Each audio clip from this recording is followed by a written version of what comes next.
I hope you're all fresh and rested after the party last night. And since I don't want to sit here alone, I asked the panel to come up as well. So as Alex said, I'm Oliver Heimes from Lakestar. We are a venture firm out of Switzerland. Klaus Hommels, some of you might know him. He talked already yesterday. And I have the great pleasure to be on a panel about the entrepreneurial spirit worldwide with amazing entrepreneurs from 4 different geographies. And I think, yeah, maybe it makes sense to quickly introduce them. The left we have Sam Shank from Hotel Tonight. All of you who travel to a city without a hotel room probably have used this app. And then there's Vishal Gondal from India and San Francisco, I believe, somewhere in the middle, creating a company in the wearable space, but it's much more than that, and I'm very excited to hear about it. Then Stephan Bayer from Germany, CEO and founder of a company called Sofa Tutor, online education startup. Very interesting space, a different approach to many other education startups right now, so we'll hear more about it. And then we have Or Offer from Israel, CEO and founder of the company SimilarWeb. And yeah, the topic of the discussion is entrepreneurial spirit around, I just lost my cards. Entrepreneurial spirit around the globe. And this has basically 2 sides to it. On the one hand, it's the ecosystem that we find in various geographies around the world and that favors or disfavors creating a company. And then it's the startups themselves who face decisions how they want to approach basically serving global markets. And yeah, maybe we kick it off, or do you want to say a couple of words about your company? Not everybody might know it, and I want to give you all time to really introduce your companies. Okay, so good morning, everyone. My name is Or Offer, and I founded SimilarWeb almost 7 years ago. And what we do today, we're one of the leading measurement company for the digital world. We provide competitive intelligence for companies. We have a free website that people come, they put their website and they can see how they rank, how the traffic arrived to the website, what the traffic is doing on the website. It's basically serve a lot of webmasters, online marketers that really want to get insight of what's going on the web. And I like to seeing it like doing rating, like you used to do rating for TV. Now we are doing rating for the digital world, websites and mobile apps as well. And you're basically trying to take on Alexa, right? Yeah, our free service is competing with a very old and very famous brand called Alexa, that's owned by Amazon. And I think we're doing quite a good job on that. And yeah, that's it. I think we have to hear more about that, how a company that's mostly based out of Israel so far is taking on Alexa. Maybe first, Stephan, you created an online education platform in Germany. It's a 100% German site, as far as I know. You're basically content provider. Do you want to tell us a little bit more about it? Sure, we are in the education space, that's one vertical. The other vertical would be that we are a mass video production company for online educational videos. On sofatutor.com you can find virtually a video about every keyword there is in the German high school curriculum. We combine these videos with interactive exercises, and next to the content we produce, we also offer services such as the daily homework chat. So every day as a student, you can come to our website and you can ask any question that is related to school and you get an answer within 3 minutes. You also can get intense one-on-one tutoring sessions if you need that, if you prepare for an exam or something like that. So we've been building that up since 2009, and yeah, got really good at the mass production of educational videos. More than 10,000 videos on our platform today covering math, languages and sciences. That's, from I know, more than any other platform in our space has these days. Okay, great, thanks. And Vishal, I don't really know where to start with you because you are a serial entrepreneur. I think you started your first company with 16. Yeah, a long time back, yeah. So you created, I think, India's largest gaming company, sold it to Disney. You're a marathon runner, I believe. Not as good as him, but. Okay, so you're both marathon runners, okay. And I think you have to tell us a little bit more about your company and how it evolved. So I come from the games background, and soon after when I started my next company, what I realized that, of course, wearable is the hottest space. Everybody's talking about wearables. There's a session here about wearables, but the biggest problem is wearables is most people chuck their device in 3 months. I'm sure a lot of us have bought all of these and they're lying somewhere in the drawer. The reason is very simple, that people lack motivation to use these devices. And the key motivation is what they want to make a change in their lifestyle. So the way I was reimagining wearables is your device is just a way to measure a tool and get the data back to a human coach. So as Goki, which is my next company, we literally give you a band for free. So you can compare this pretty much to any band out there. However, so you're giving all the bands for free to all the people? Yes, I think in the next, we have not yet launched in the US, so the minute we are live, I think, I was already talking to Steffi, we can do that, because what I believe is that the band in itself makes no change. It's like giving you a shoe and telling you can run a marathon tomorrow. It doesn't happen. You require training, you require coaching, you require motivation, and I think that's exactly what we are trying to build. We are building a network of motivation. And we have a very unique model wherein I have my teams across in the US, in China, and in India, where we are building a service delivery organization. Think of it like hundreds of coaches sitting with dashboards, looking at your data, advising you in India. My design, my R&D, my hardware is all in California, and my manufacturing is in China. So we are literally working on a hardware design, app, and services model to disrupt this entire space. And right now, as we know, Apple is going to launch something, Google is going to launch something, and there is a race of sensors. And I just have one thing to say, that the most important sensor is common sense. And I think that's what we try and deliver to our consumers. Okay, great, thanks. And then, Sam, you started your company a couple of years ago, 120 employees now. I think you're present in more than 17 countries. That's quite a ride, I'd say. So maybe for the few people who don't know Hotel Tonight, maybe you explain a little bit more. Yeah, so I titled the company Hotel Tonight and named it that to make these intros really easy, because that's what we do. We help you get a hotel tonight. So we're a marketplace. It's sort of a temporal marketplace for a vertical category. So it's last minute and then the lodging category. And we work with hotels that have empty rooms. They have a system, and they load the rooms and give those rooms to us.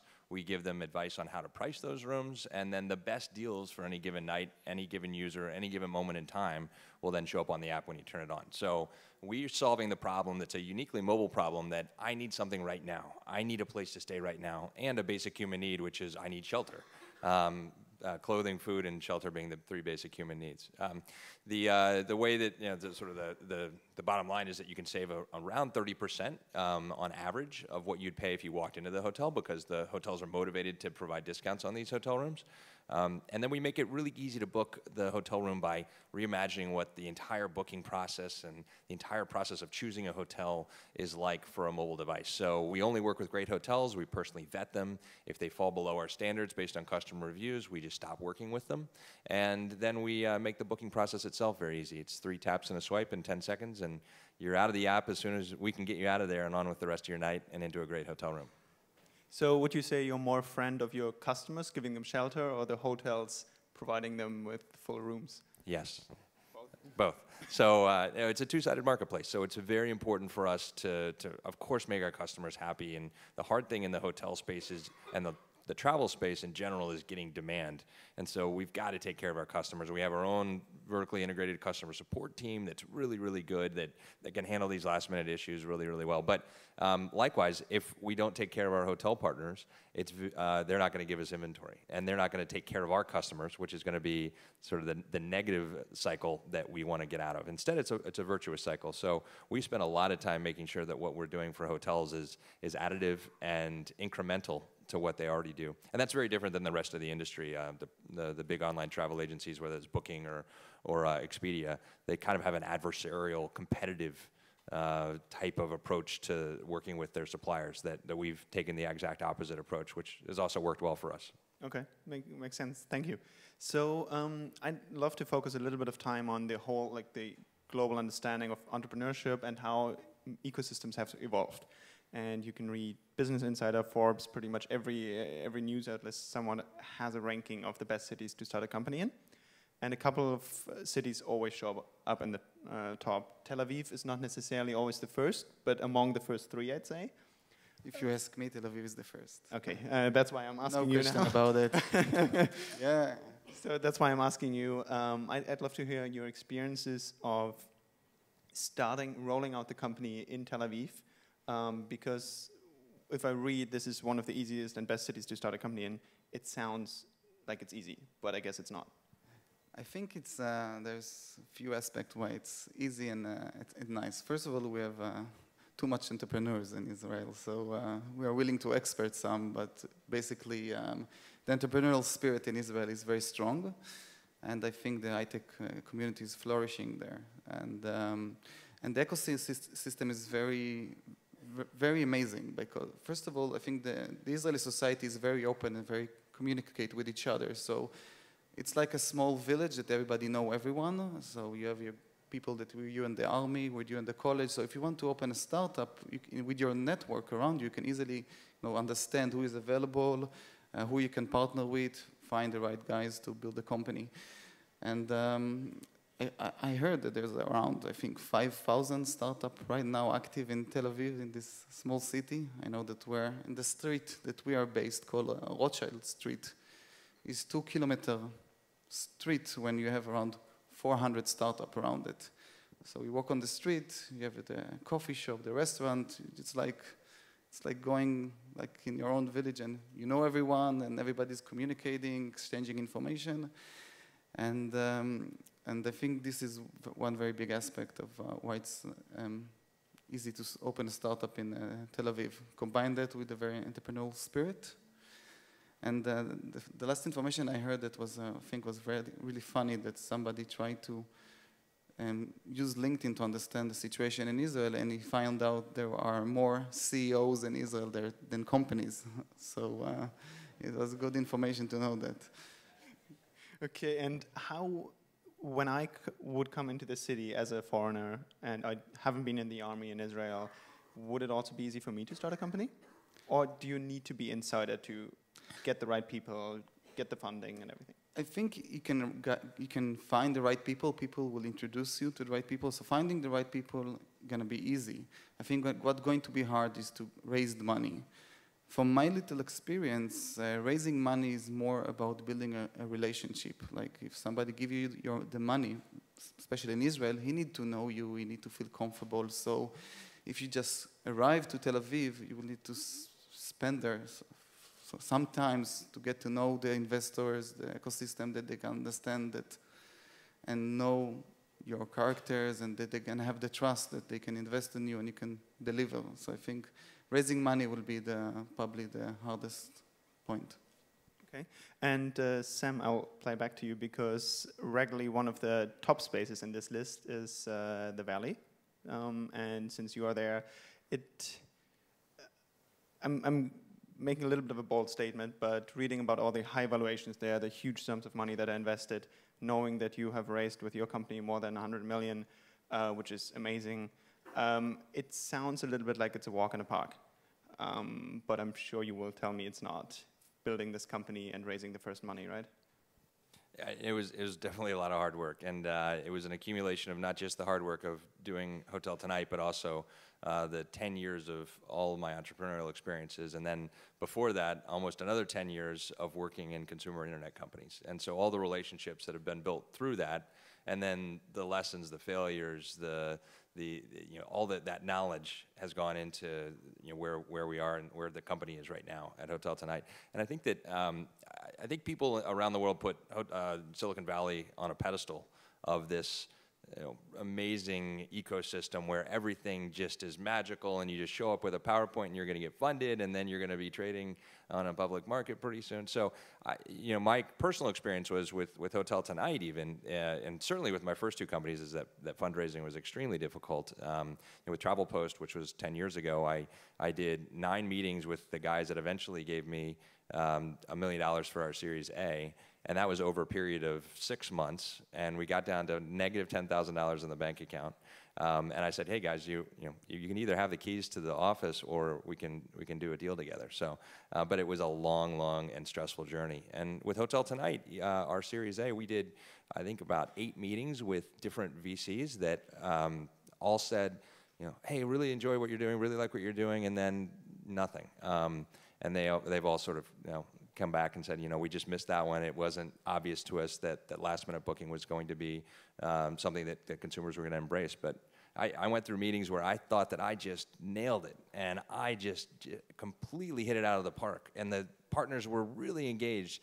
And then I got a call afterwards with one of these top-tier firms, and they said, Sam, we're not going to move forward, and it was because we didn't think that you were motivated enough personally around the business. So, that made me question everything about myself, because if I wasn't, passionate about this thing. So, anyway, it was not at all easy, and it's a lot about relationships. The guys that did the Series A for Travel Post was actually a friend of theirs I went to business school with, his wife, and that was the deciding factor in getting that deal done, which is why I'm sitting here answering your question today. Great, thanks. And Vishal, so you are from India. A big portion of the company is in Mumbai, I think, but your headquarters is in San Francisco. Does that have anything to do with that particular ecosystem there? So I think just the way that we are getting used to cloud, we say all our data is in the cloud. I want to challenge the norm that a company needs to be in a city. I think the world has become a much more smaller place. We always used to say that we need to be near our customers. Guess what?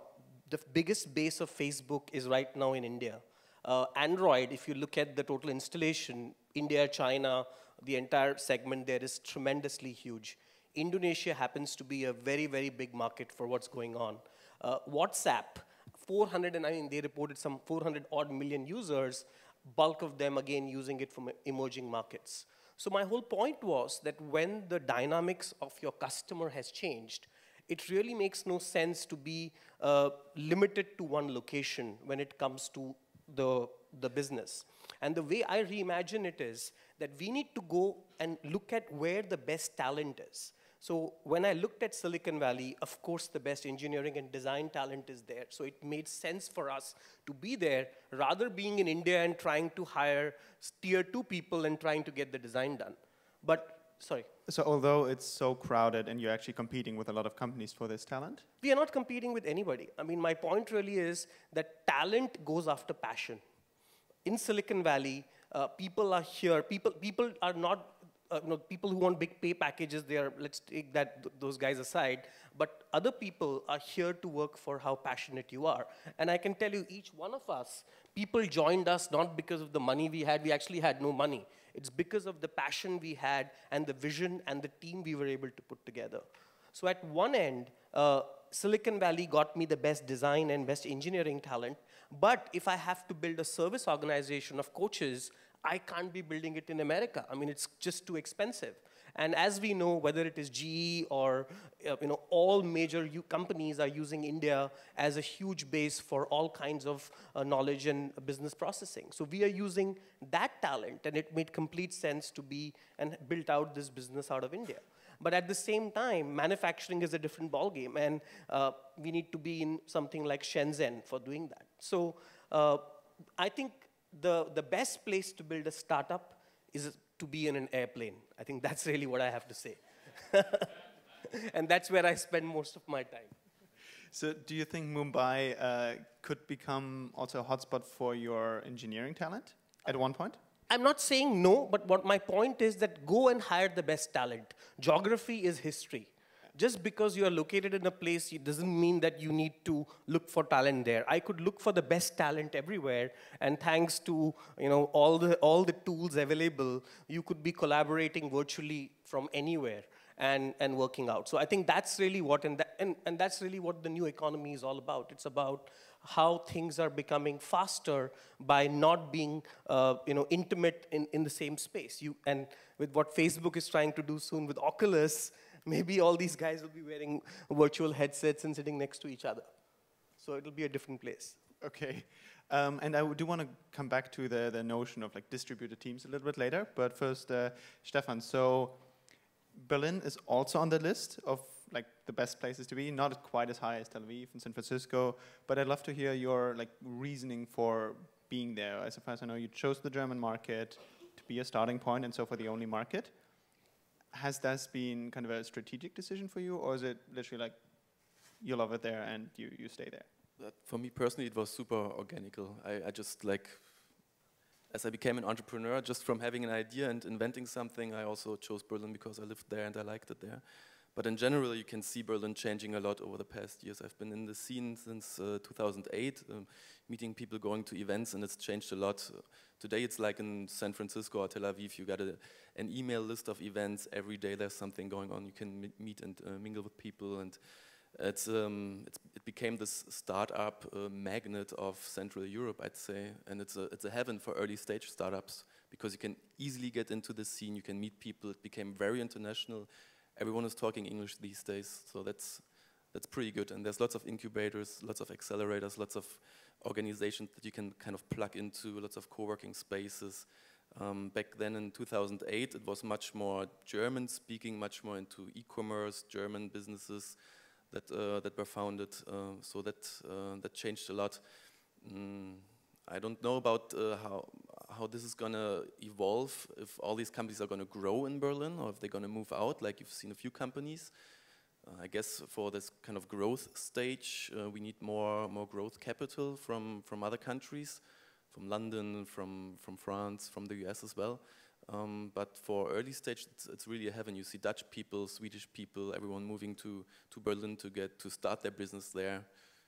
The thing that I personally don't like so much about this scene is that it also attracts people who don't even know yet what they want to found. Like back in 2008, it was really that energy was, there was lots of people who were really inventing something. So it wasn't like we were all soulmates, but we were connected with that drive to invent stuff. And now you meet a lot of people who came out of business school and they're saying, I'm going to found something over the next 12 months, I don't know yet, I might going to be a co-founder, and that's kind of like when I said, okay, I'm not going to go to meetings a lot anymore. Just want to add that I think Berlin is the biggest threat of Tel Aviv right now. I think a lot of Israelis moving there because living there is cheaper, good atmosphere. You can get a lot of developers, because it's belonged to the European Union, so they can bring developers from Eastern Europe. They're coming, so. The weather is good. The weather is not good. We still have the beach. I must say that all the Israelis are actually moving to Goa. That's really the place right now. This is before they're looking to think about idea about startups. So they're going to Goa to get some inspiration. So Stephan, you said something interesting when you said like what you don't like about the system. So when the systems are heavily growing, there's always the danger that exactly those like people are attracted that maybe took a class in entrepreneurship, trying to grasp the idea of entrepreneurship and then say, okay, I'm going to found something. And the question is, for you as very experienced and seasoned entrepreneurs, especially like serial entrepreneurs, like you have a passion behind it. You build it because you want it and not for the sake of building a company. So have you experienced this in your ecosystems, like each of you, this development, has it harmed a little bit the industry, or do you basically look past it and just build your company? You want to know why I built my company? No, whether you see in your kind of, in Tel Aviv, do you see like the part of the people drop a little bit in quality where you feel like, okay, there's so many entrepreneurs and want to be entrepreneurs and we lack a little bit the real quality among that? Yeah. Or? Yeah, you can feel it very hard, especially everyone want to be entrepreneurs in Tel Aviv, and it's feel like a lot of companies are flourishing, doing some exits, so everybody want to take part of the party. So it's become very challenging to get the high quality developer and people because every two guys join forces and they build a startup. So you can see that the high quality employees, it's very hard to maintenance, and you need to find a very interesting way to keep them in your company. I mean, I think it's that every time that there's sort of an upswing in the economy, more people are attracted to start companies, and I think it's actually it's a fine thing. It's a good thing. I think that as long as it has discipline, and this time around, the investors are a lot more disciplined, I think, in what they're funding. I think it's fairly easy, at least in California, to get a convertible note from friends and family to try out an idea. Maybe it gives you 6 months, 9 months. And then if it works, then and you show traction and you hit your milestones or have some breakout potential, product market fit, then you can get funding. But I think it's very hard to get the level of funding that companies were getting in the late 90s because you wanted to do traywithwateronit.com, and you could raise a lot of money for that just because you were showing up. And so I think that type of discipline now is healthy, but I also think it's great that people go out there and try and start businesses. They get out of the workforce, which is hard when you're trying to hire people, but they come back with a lot more awareness around their limitations, around their motivation, around what they want to learn, around their drive. They think more like owners and entrepreneurs, which is the type of people we like to hire. And then lastly, you never know what's going to come out of some of these little experiments. I think I was reading about Snapchat's new upgrade today, and that was very much a hobby business that came out of just a little lark of an idea that now is going to be the primary way that I think we're going to communicate for the next decade as families, as friends, as coworkers. So it's pretty cool to see that type of thing happen too, and that wouldn't have happened if there wasn't that ability for people to experiment as entrepreneurs. I think what's happening is, thanks to TechCrunch and all the blogs, there is a huge euphoria around startups, and I would say that every young person you meet now, I'm sure they have a business plan or some kind of a complex Excel sheet model with them any time of the day and night. However, what they lack, and I talk about this a lot, is people don't need business plans, they need balls. And I think that's the biggest problem right now. People try, there are like 150 Uber clones right now, as you know, that's the Uberization of the world. But it's not about creating clones and moving forward, it's about innovation. I think for every one innovative startup, there'll be thousands of clones who may just go and die.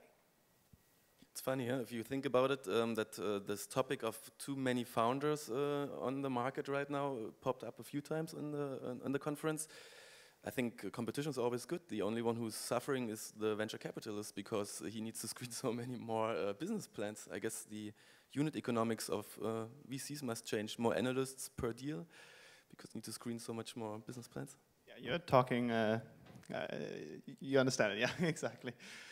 So I do want to switch a little bit from the ecosystem to the more on the company level. We have a couple of minutes left.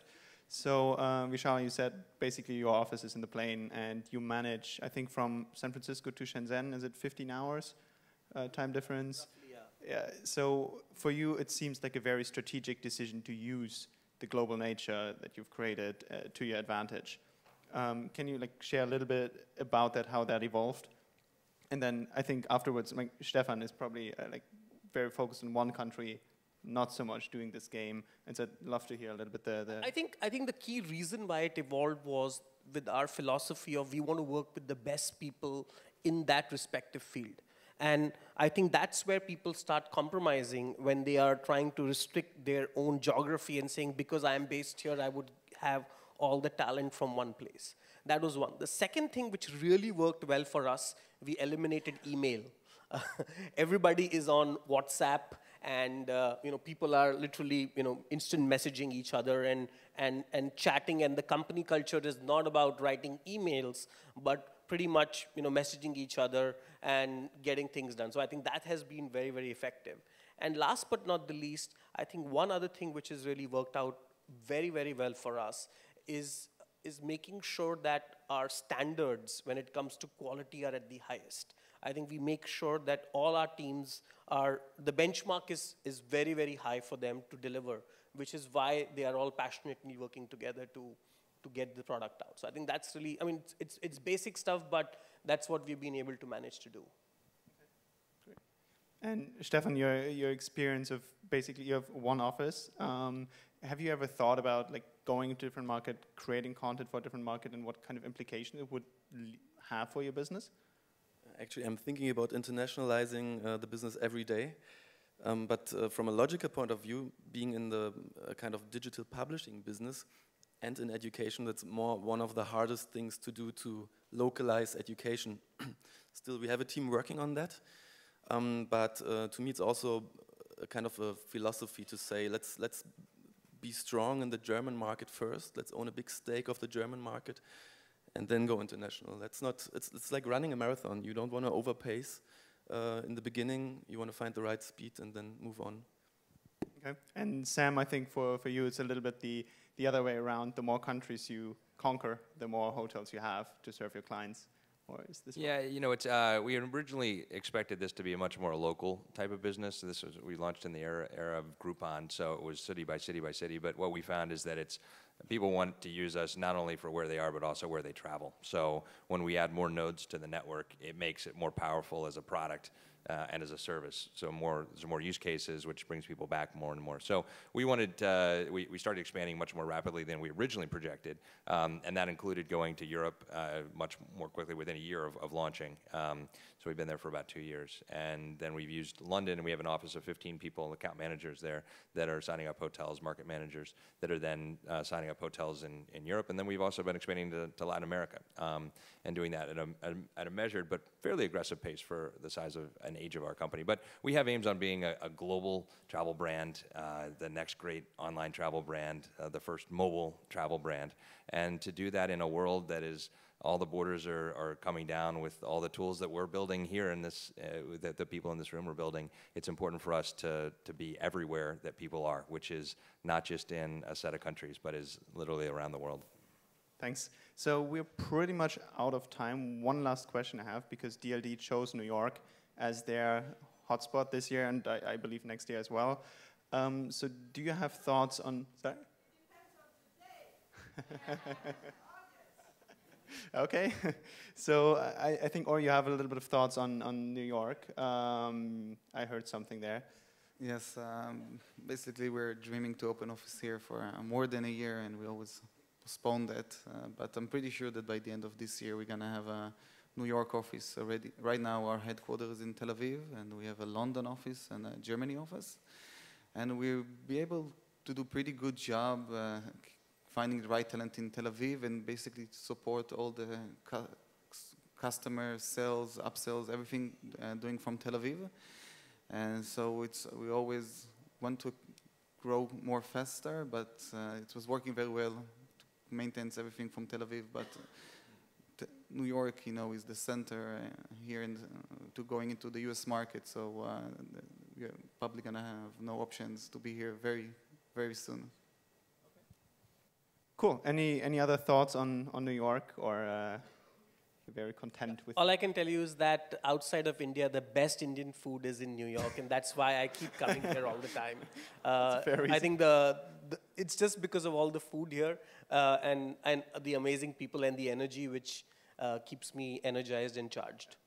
It's got the best hotels in the country, so. You have to know. Yeah. And the best hotel revenue managers, because they like to give deals. So we like New York a lot. Okay, with those final words, thank you so much for your time. Yeah, thank you.